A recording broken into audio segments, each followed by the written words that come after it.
and perfect, because it comes out of a rejection of the tradition of scientific materialism that we are responsible for and that we are most sophisticated about, where, for instance, Japan has come fairly recently to high-tech and mass industrialization.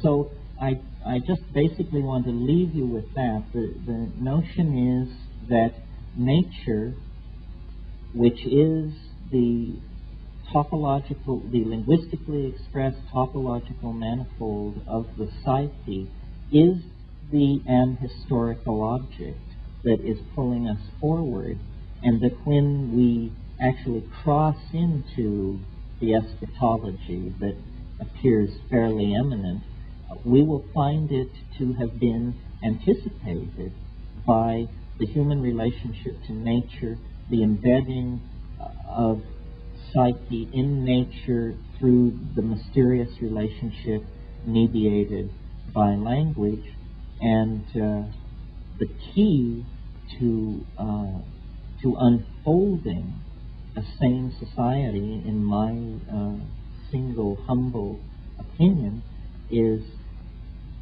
an obligation to reason that clearly distinguishes between reason and science, an obligation to self-involvement in immediate experience, and that means psychedelics, sexuality, and what I call time.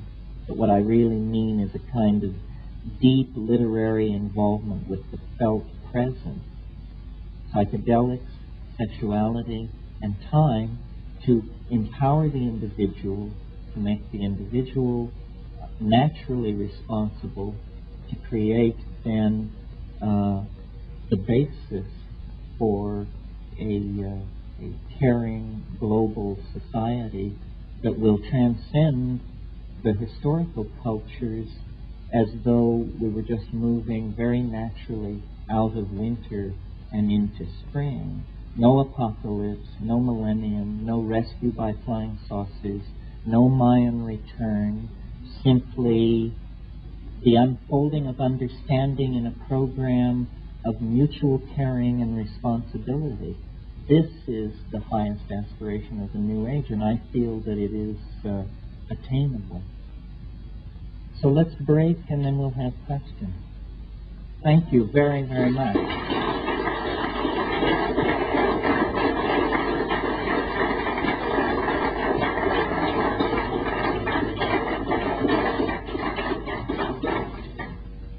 Okay, is there any kind of response to this evening's talk? Wonderful, yes. In my daily life, I can do a yoga practice, and I can maintain a certain amount of purity of perspective through diet and through meditation, things like that. And if I take a psychedelic drug, it makes it very difficult for me to function in the world, because almost too much information is coming in order to irritate them. So your question is, how do you integrate taking psychedelics into an ordinary workaday existence?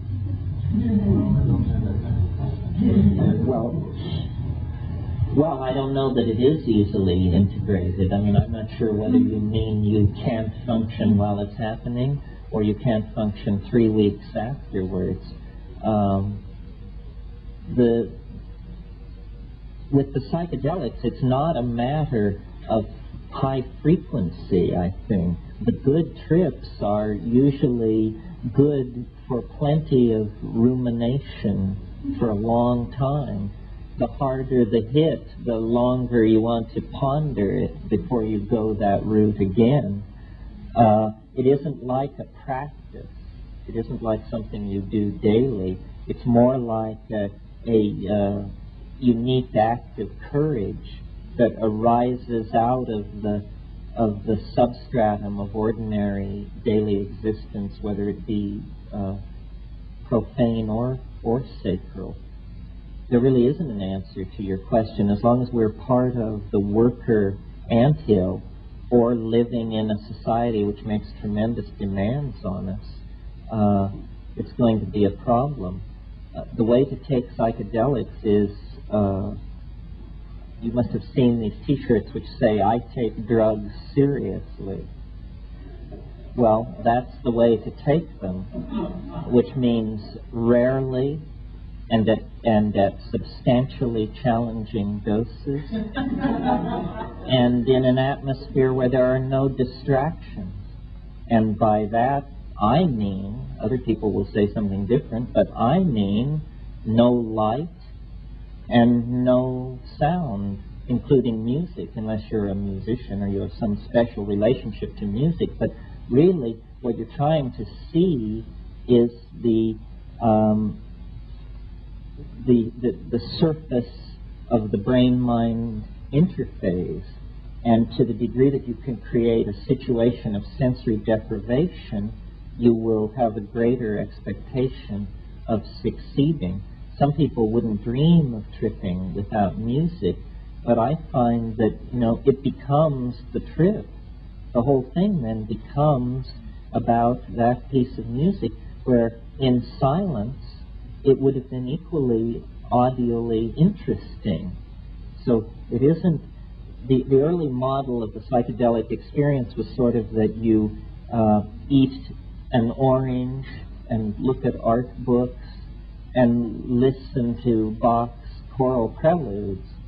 But that art historical approach to it doesn't give enough credit to the power of the substance. I mean, it can lift veil after veil in silent darkness to just catapult you into endlessly undulating tapestries of organic beauty, and there need be no sensory input. In fact, shouldn't be for this to happen.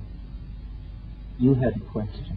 I was wondering about practical sort of tips. Like how do you take something back? It's sort of like going to a Magic Kingdom and wanting to take back a golden piece with you, or a key, or something, because I lose it, And well, I think I sort of touched on this obliquely tonight, that attention to attention, or paying attention to the nuances of cognition, is a psychedelic way of being.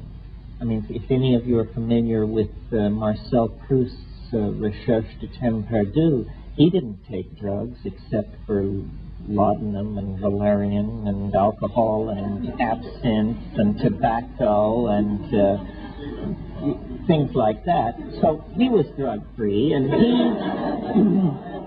he managed to refine, this art of just the awareness of the tensions and nuances in the moment.